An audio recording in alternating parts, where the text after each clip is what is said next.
না না, এটা আমি কিছুতেই হতে দেব না। ওই মধু আমার, আমি একাই খাবো, অন্য কারোর দেবো না। ফুলটুসি, আমি আসছি ফুলটুসি, চিন্তা করো না। ওই মধু আমার, আমি খাবো।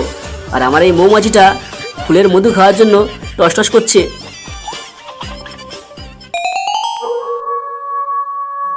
ধ্যাৎ, জীবনের গোষ্ঠীর গুদ মরে গেল। এক বেলুমকে বিয়ে করে জীবনের রসকস সব শেষ হয়ে গেল। আমার ভরা যৌবন এখন গাঁড়ে।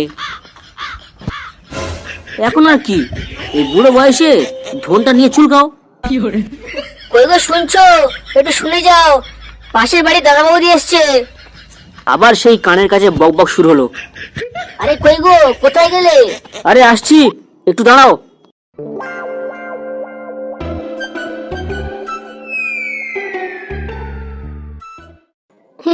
ও মা, এত ভালো তোমার বর? হ্যাঁ হ্যাঁ দিদি, ঠিকই বলেছো, ও খুব ভালো। ওগো, এরা আমাদের পাশের বাড়িতে থাকে। ওগো, কি হলো তোমার? অমন করে তাকিয়ে আছো কেন? আরে তুমি এমন হা করে কি দেখছো? এই মরেছে, এই মালটা কি করতেছে? এই মরেছে, আমি কাকে দেখছি? এই তোমার কি হয়েছে গো? ওইদিকে তাকিয়ে তখন থেকে কি বিড়বিড় করছো? না, আমি তো কিছুই বুঝতে পারছি না, এদের কি হলো কি? ও ও আচ্ছা, আপনারা কেমন আছেন? হ্যাঁ দাদা, আমরা ভালো আছি।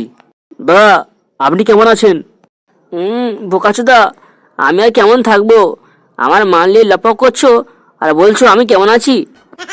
দাদা কিছু বললেন? না না, তা বৌদি, ও বৌদি, বৌদি, বৌদি আপনি কেমন আছেন?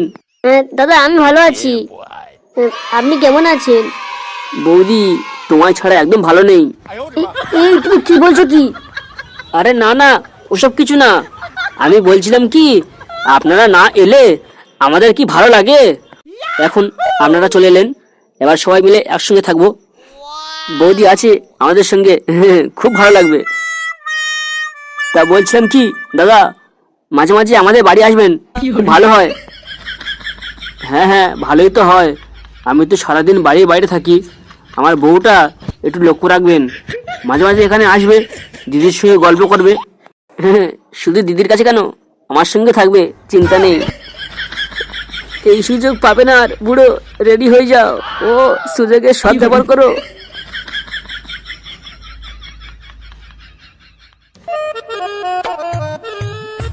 না, এতদিন পরে আমার ফুলটুসিকে এরকম ভাবে চোখের সামনে অন্যজনের সঙ্গে শুতে দেখবো না, আমার সহ্য হবে না। মাগে যদি ওই টাকলাকে বিয়ে করে নিল, আমার কথা একবার ভাবলো না। শালা শুধু পয়সা নেই বলে আমার মালটাও অন্য কারোর সঙ্গে লটর পটর করছে। না না, এটা আমি কিছুতেই হতে দেব না। ওই মধু আমার, আমি একাই খাবো, অন্য কারোর দেবো না। ফুলটুসি, আমি আসছি ফুলটুসি, চিন্তা করো না। ওই মধু আমার, আমি খাবো। আর আমার এই মৌমাছিটা ফুলের মধু খাওয়ার জন্য টস টস করছে। যাই, পা চালিয়ে যাই, নাহলে আমার ফুলের মধু অন্য কেউ খেয়ে নেবে।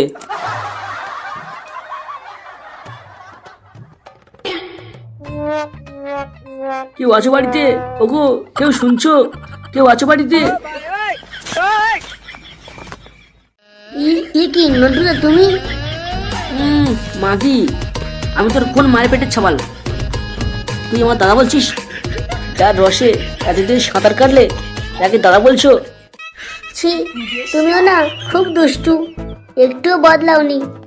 হ্যাঁ, তুমিও না একদম বদলাওনি, এখনো গা থেকে মধু ঝরে পড়ছে, মনে হচ্ছে টপ করে তুলে খেয়ে নি। শেষ দুষ্টু, তুমিও না কিসব বলে। আরে ফুলটুসি, এইসব কথা বাইরে ঘাটে হয়, চলো ঘরে চলো। না মানে কেউ দেখে ফেললে সমস্যা হবে। দেখলে ওরা, বলছি তো কেউ দেখবে না, তুমি চলো। আরে ফুলটুসি, অনেকদিন তোমার মধু খায়নি, অনেকদিন পরে তোমার মধু খাওয়া শুরু হয়েছে, চলো চলো চলো। কি দুষ্টুমি করে লোকটা। ঠিক আছে এসো, ও আবার চলে এলে সমস্যা হবে। আরে আসতে দাও আসতে দাও, দুজনে মিলে খাবো। A few moments later.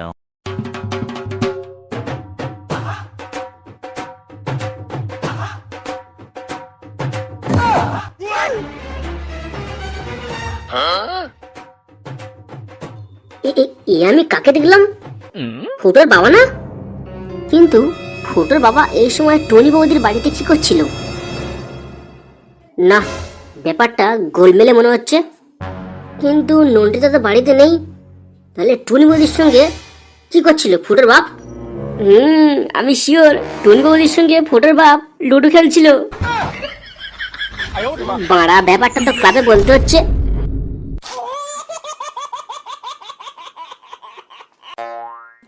দেখ ভাই, এই জীবনে একটাই কাজ। কেন বাড়া, একটা কেন, অনেক কাজ তো আছে। ধুর বড়া, সেগুলো কোনো কাজ নয়, সেগুলো শুধু পৌঁছে চাটনি, বেকার খাটনি। বড়া, সকালবেলা ঘুম থেকে উঠবি, উঠে একটু খাবি, খেয়ে একটু হ্যান্ডেল মেরে নিবি। দুপুরবেলায় আবার চান করতে যাবি, গিয়ে বাথরুম ঘরে গিয়ে আবার একটু হ্যান্ডেল মেরে নিবি। রাত্রেবেলা আবার ঘুমাতে গিয়ে একটু হ্যান্ডেল মেরে নেবো। একদম ঠিক, হ্যান্ডেল মেরে মেরে জীবনটা পুরো হ্যান্ডেলিং জীবন করতে। পল্টুদা, তোমার কথা শুনে চললে ডানা ছাড়া আকাশে উঠতে থাকবো। আরে বানা, সারা জীবন কাজ করে গেলে হবে? জীবনে যৌবন বলে তো কিছু একটা আছে। পল্টুদা, তুমি যেভাবে টুনটুনি নিয়ে কাজ করা শুরু করেছো, দুদিন পরে টুনটুনিতে বাঁশের ঠেকো দিতে হবে। বাঁশের ঠেকো ফুটোর বাপের টুনটুনিতে লাগা। কি বললি বোকাচোদা? তুই আমার বাপের বানাইতে বাঁশের ঠেকো দিবি? বাঁশের ঠেকো না দিলে দেখবি কদিন পরে হাতে করে টুনটুনি নিয়ে ঘুরতে হবে। কি বললি বোকাচোদা? আমার বাপকে নিয়ে এত বড় কথা? আজকে তোর লেওড়া কেটে স্যুপ বানিয়ে খাবো। আরে ফুটো, থাম থাম, তুই রেগে যাস না। আমার ওপর রাগ না দেখিয়ে তোর বাপকে গিয়ে জিজ্ঞেস কর এই দুপুরবেলা টুনি ওদের বাড়িতে কি করছিল। না মানে আমার বাবার ওখানে কি করছিল সেটা আমি কি জানি? তোর বাপকে জিজ্ঞেস কর। দেখ লেওড়া, যদি তোর কথা মিথ্যে হয় তাহলে এখানে এসে তোর ধন কেটে স্যুপ বানিয়ে খাবো। হ্যাঁ, যা যা, বোকাচোদা বাল ছিঁড়বে।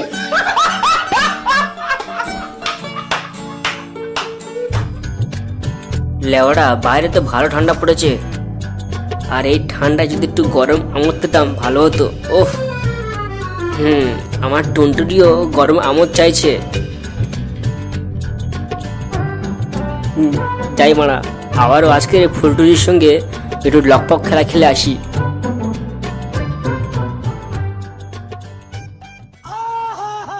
শোনা, এই শীতের সকালে আমার টুনটুনিটা গরম আমোদ পেতে চাইছিল, তাই তোমার কাছে চলে এলাম। হেট দুষ্টু, তুমি কি যে বলো। বলছি বাবু, তুমি ঘন ঘন আমাদের বাড়ি আসছো, তোমার বাড়ির লোক সন্দেহ করছে না? সন্দেহ আর কে করবে? আছে একটা বেলুম মার্কা বউ, ও কিছু বুঝতেই পারবে না। যদি সন্দেহ করে আমার ছেলেই করবে, যদি কিছু করে সরু বাচ্চা একা মারি ঘর থেকে বের করে দেবো। হ্যাঁ, এবারে বুঝলাম ঘরে ডাল ভাত কেন সহ্য হয় না।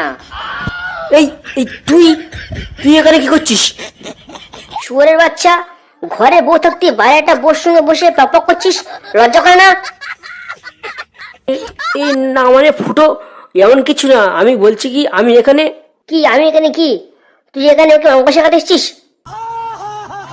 এ ফটকে, ওকে থামা থামা। আরে ফুটো, তুই মাথা গরম করিস না, বাড়ি চ বাড়ি চ। বাড়ি তো যাবো, তার আগে এই বুড়োকে একটু